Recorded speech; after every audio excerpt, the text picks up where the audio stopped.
Was ist Bitcoin Gold? Was musst du als Bitcoin-Besitzer beachten? Und warum wird Bitcoin Gold von so vielen Leuten als trojanisches Pferd bezeichnet?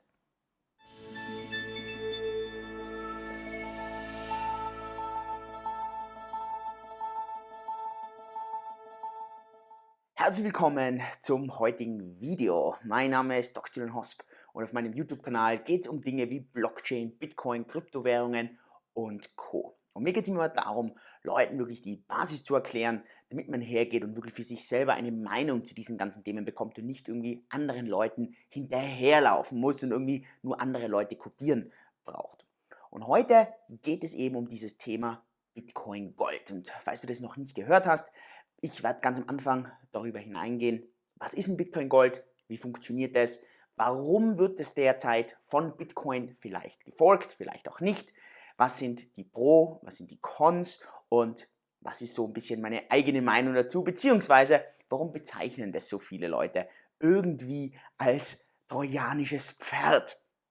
Bevor ich das aber mache, ich weiß nicht, ob du das weißt, ich habe ein Gewinnspiel derzeit, ein Kryptofit-Gewinnspiel, wo ich diesen ganzen Gedanken von Kryptofit rausbringen möchte.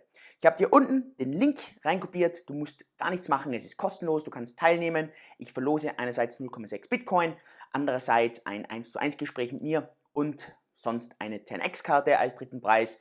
Und falls du dich jetzt wunderst, warum verlose ich das alles kostenlos, bin ich jetzt irgendwie da ein wohltätiger Samariter. Das war bei uns eine Abmachung in der Gruppe. Wenn wir über 10.000 Leute haben, dann ist es ein kleines Dankeschön. Es war eigentlich eine Wette mit mir, mit einem guten Freund von mir. Und ich habe ein bisschen was oben drauf gepackt, sodass wir hier wirklich so diesen Gedanken von CryptoFit ein bisschen weiterbringen. Wenn du dabei sein willst, einfach unten in der Beschreibung ist der Link, draufklicken und los geht's.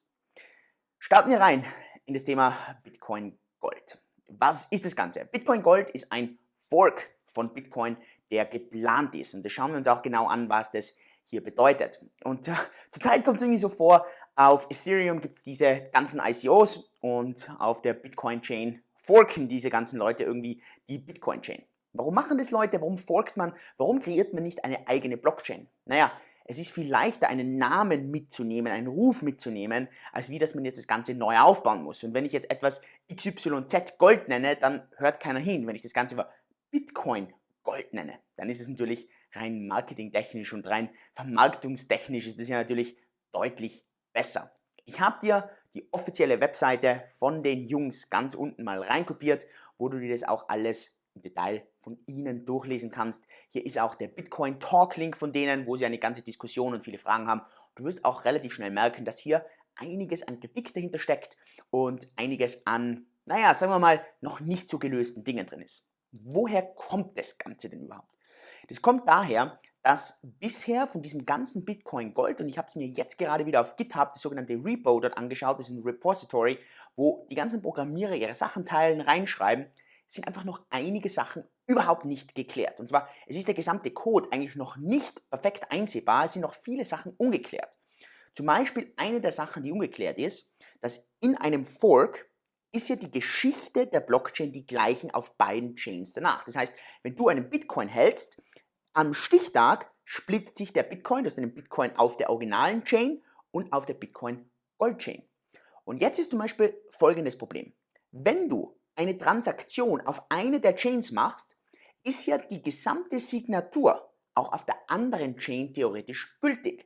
Denn du musst dir das ja folgendermaßen vorstellen. Eine Transaktion wird ja funktioniert so, indem du sagst, wer schickt an wen wie viele Bitcoin zu welchem Zeitpunkt. Und das unterschreibst du mit deinem Private Key und so entsteht eine komplett einzigartige Transaktions-ID. Und falls du meine Beschreibungen dazu kennst, ich beschreibe das immer als Puzzlestück. Und dieses Puzzlestück ist absolut einzigartig. Es ist aber nur einzigartig in Bezug auf diese Blockchain. Auf eine Kopie dieser Blockchain, nämlich Bitcoin Gold, ist die natürlich auch gültig und das Puzzlestück würde hier genau gleich aussehen. Und jetzt entstehen sogenannte Replay-Attacks. Das bedeutet, angenommen du bekommst jetzt danach dieses Bitcoin Gold und denkst dir, mir ist dieses Bitcoin Gold total wurscht, ich will das irgendwo hinschicken und du schickst dieses Bitcoin Gold weg, könnte theoretisch ein sogenanntes Replay, ein Kopieren passieren, wo jemand hergeht und die Transaktion auf der eigentlichen Bitcoin-Chain replayt, also auch abspielt und du willst eigentlich nur deine Bitcoin Gold wegschicken und schickst automatisch deine Bitcoin weg.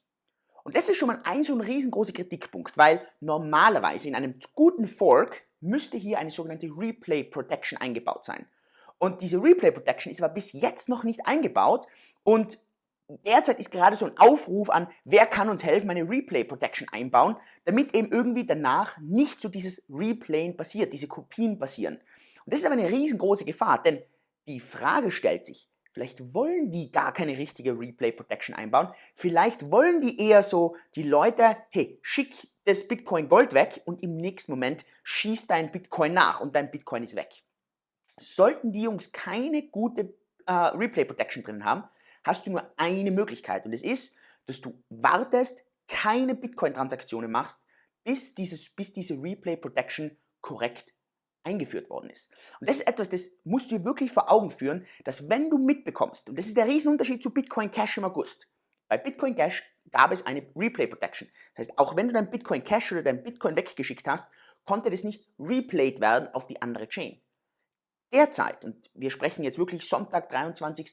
Oktober, gibt es noch keine Replay Protection bei Bitcoin Gold und hoffentlich kommt diese Replay Protection. Denn wie sieht denn hier der Zeitplan eigentlich aus? Der Zeitplan sieht aus, dass sie angeblich, und das angeblich erkläre ich dir auch gleich, am 25. Oktober, also in 2 Tagen, hoffentlich teilst du dieses Video mit wirklich vielen Leuten, damit Leute das wirklich wissen zu Bitcoin Gold, denn da können Leute unglaublich viel Geld verlieren, wenn die das nicht korrekt verstehen. Angeblich am 25. Oktober entsteht ein Snapshot, wo sozusagen dieser Genesis-Block zum ersten Mal entsteht und alle Leute, die davor Bitcoin gehabt haben, werden auch danach Bitcoin und Bitcoin Gold, insofern das funktioniert, danach haben. Und da gibt es natürlich ein paar große Fragen. Und zwar das erste ist, keiner weiß, ob dieser Genesis-Block am 25. entsteht. Es gibt nämlich auch genug Stimmen, die sagen, das Ganze ist schon seit 2 Wochen oder seit 10 Tagen. Und derzeit meint Bitcoin Gold im Stillen ihre eigenen Blöcke, macht ein komplettes Pre-Mining, wo sie eine gewisse Anzahl an Blöcke für sich komplett selber meinen. Und es ist auch nicht einfach nur so dahin geträumt, denn Bitcoin Gold hat zuerst von einer ICO gesprochen, dass sie gewisse Coins zuerst selber verkaufen wollen, dass sie jetzt eine gewisse Anzahl an Blöcke vormeinen wollen, das heißt waren 13.000, 16.000. Keiner weiß genau, wie viele von diesen Blöcken und wie viele Coins sie eigentlich vorab haben. Und nachdem der ganze Code noch nicht da ist, ist es auch relativ schwierig zu wissen. Es ist am 25. dieser Snapshot, angeblich, offiziell. Und dann Anfang November, je nachdem, das schreiben sie auch, wann sie mit allem ready sind, wird dieser Coin komplett gelauncht und es entsteht das Mining dann für alle. Und das sieht man schon mal.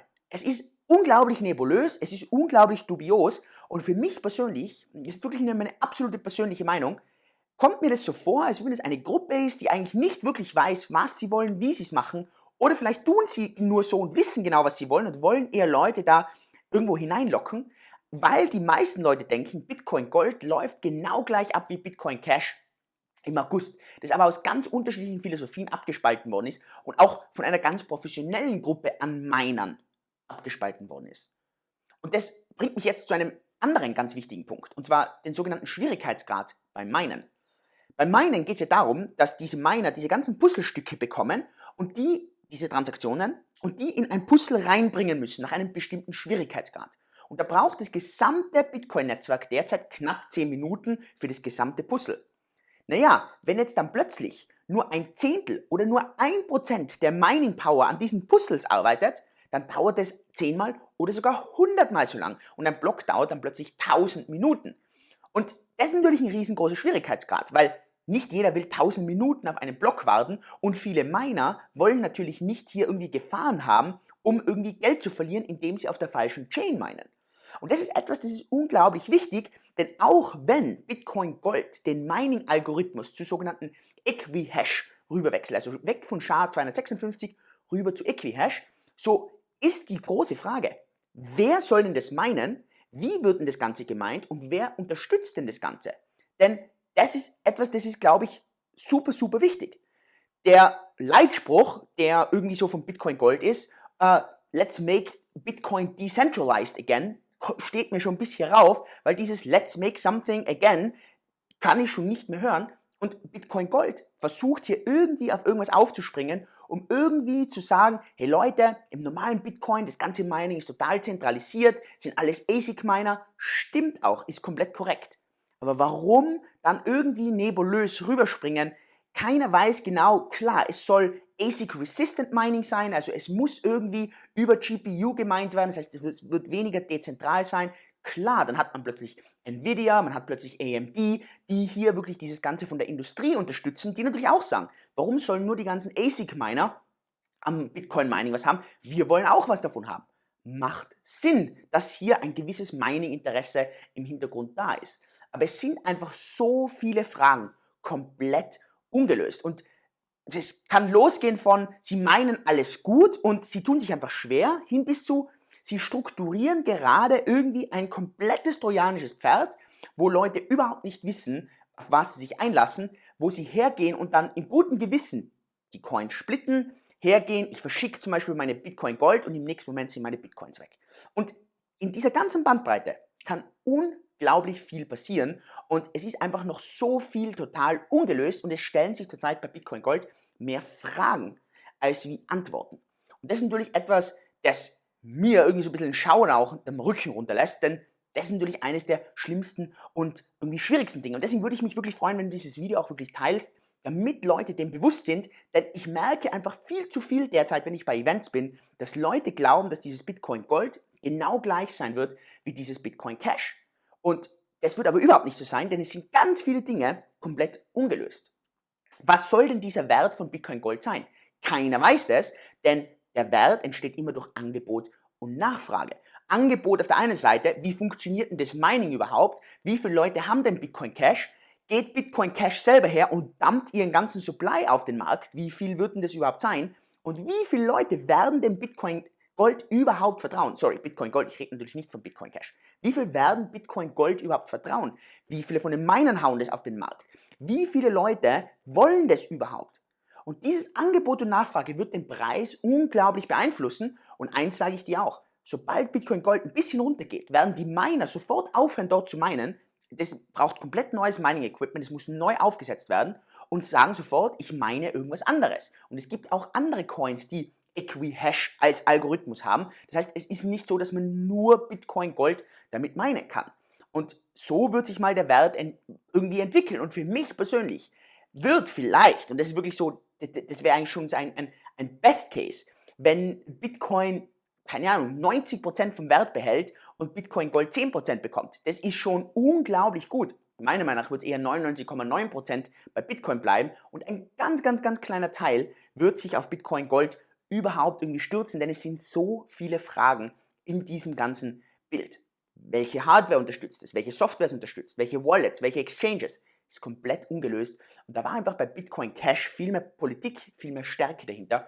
Und bei Bitcoin Gold sieht das alles sehr, sehr, sehr amateurhaft derzeit noch aus. Was bedeutet es jetzt für dich als Nutzer? Für dich als Nutzer bedeutet es natürlich mal als allererstes, schau, dass du deine Coins auf einer Wallet hältst, wo du die Private Keys kontrollierst. Wenn du die auf einer Exchange lässt und du vertraust dieser Exchange, dann ist es okay. Aber du musst wissen, in einem Fork ist es immer ein bisschen riskant, etwas auf eine Exchange zu lassen. Du willst die Private Keys zu deiner Wallet haben. Und um ein bisschen fair zu sein, es wäre sogar eigentlich am besten, dass du einen sogenannten Full Node am Laufen hast, aber das ist wahrscheinlich nicht so relevant in diesem Fall, denn ganz ehrlich, die meisten Wallet Provider sind nicht dumm, die können das recht gut. Also wenn du Brad Wallet, Ledger, Jax und so weiter, die sind ja auch meistens recht gut. Und jetzt ist das Wichtige, achte drauf, dass, soll jetzt am 25. Oktober, soll dieser Genesis Coin zum ersten Mal gemeint werden, das heißt der Snapshot für den Fork, aber dass Bitcoin Gold so zum ersten Mal wirklich irgendwie gehandelt wird oder dass es gut meinbar ist, soll erst Anfang November sein.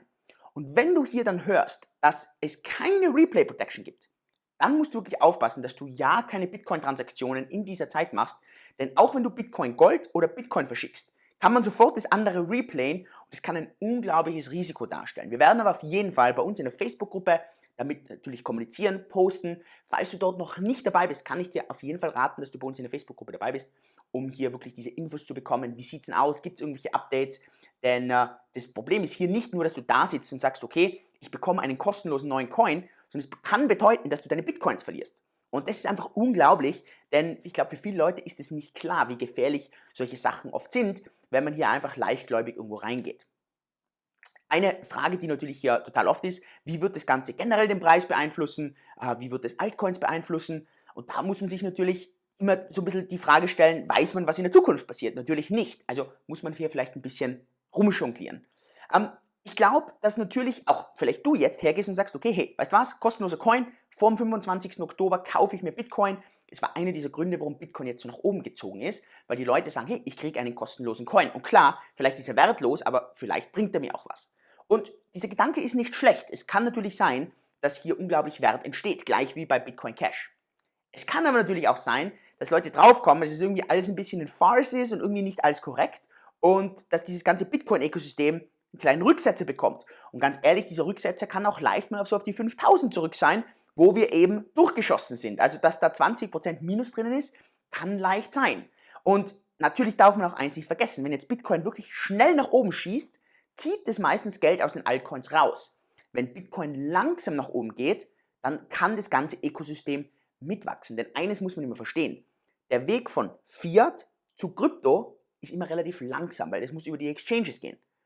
Von Altcoins in Bitcoin, das kann schnell gehen. Das heißt, wenn der Bitcoin schnell steigt, zieht es meistens Geld aus den Altcoins raus. Wenn Bitcoin langsam steigt, kommt das Geld aus Fiat nach und es kann sich im gesamten Kryptosystem verteilen. Und das muss man einfach so ein bisschen in diesem ganzen System auch bedenken. Wenn natürlich Bitcoin Gold extrem stark sein wird, dann wird Bitcoin Cash definitiv ein bisschen runtergehen. Denn da stehen die ja ein bisschen sage ich mal, in der Gegenwehr. Denn Bitcoin Gold hat Segwit, Bitcoin Gold hat theoretisch, das sind alles natürlich theoretische Sachen, hat eine variable Blockgröße. Alles Dinge, die ja auch im Bitcoin Cash drinnen sind, aber kein Segwit im Bitcoin Cash, weil ja gerade Bitcoin Cash aus diesen Minern entstanden ist, die eben nicht Segwit meinen wollten. Und da wird natürlich sich Bitcoin Gold und Bitcoin Cash ein bisschen matchen und da hat es ganz viel damit zu tun, was ist die Politik dahinter, welches Team ist besser, welches Team ist innovativer. Ich persönlich lasse mich hier nicht auf eine Challenge ein. Ich halte Bitcoins, ich verkaufe keine Bitcoins derzeit, aber ich bin auch jemand, der hier sehr vorsichtig ist und derzeit auch nicht wirklich an Bitcoin Gold glaubt, wie du vielleicht aus dem Video mitbekommst. Wenn du jetzt da komplett neu da bist und sagst, Julian, was soll ich machen? Soll ich jetzt Bitcoin kaufen oder nicht? Ich würde das Folgende dir raten, wenn du wirklich noch wenig Bitcoin hast oder keine hast und möchtest einsteigen, dann nimm eine Summe, zum Beispiel 500 Euro, und teile sie in vielleicht 2 oder 3 Stücke. Und dann sagst du, okay, ich mache jetzt zum Beispiel die Hälfte jetzt vor diesem ganzen Fork und dann vielleicht die andere Hälfte nach diesem ganzen Fork. Oder ich mache ein Drittel jetzt, ein Drittel danach und warte mit dem nächsten Drittel auf das 2x ab, was ja Mitte November kommt oder nicht kommt, werde ich auch nochmal ein Video dazu machen. Und so wirst du wahrscheinlich einen relativ guten Average, einen relativ guten Kaufdurchschnitt für dich erzeugen. Und das ist etwas, das dir dann natürlich langfristig hier hilft. Ich hoffe, das erklärt dir, was Bitcoin Gold ist, was ich von Bitcoin Gold halte, warum ich meine Meinung so über Bitcoin Gold habe. Und mich würde natürlich brennend in den Kommentaren interessieren. Was denkst du über Bitcoin Gold? Glaubst du, dass es total legit ist? Glaubst du, dass das alles passt? Glaubst du, dass es ein reines trojanisches Pferd ist, insofern wie wir machen einen Coin, wir schauen, dass wir irgendwie Geld machen und hauen euch das alles nieder? Oder glaubst du, dass das Ganze komplett pre-mined ist, dass das komplett scammy ist? Oder glaubst du, dass die es eigentlich wirklich gut meinen und einfach nur ein bisschen inkompetent sind? Ich würde mich über dein Feedback hier freuen und bin gespannt, was hier deine Meinung ist. Und wenn du natürlich mehr Videos dazu willst, wir kommen auch mit einem neuen Video zu 2x raus, was ganz wichtig auch ist, dann subscribe zu meinem Kanal, kommen immer wieder spannende und neue Dinge dazu. Wir haben eine richtig coole Diskussionsgruppe auf Facebook, alle Links sind drunter und natürlich auch meine Krypto-Show als Podcast, brauchst du einfach nur googeln, Julian Hosp Krypto-Show, findest du sofort und da haben wir das alles auch als Podcast. Ich freue mich auf einen Daumen hoch, ich freue mich wie immer auf dein Feedback und vergiss nicht, wenn du beim CryptoFit Gewinnspiel dabei sein willst, unten auf den Link klicken, kriegst du einen der 3 Preise, wenn du Glück hast. Ich freue mich da auf jeden Fall. Bis zum nächsten Mal, dein Julian.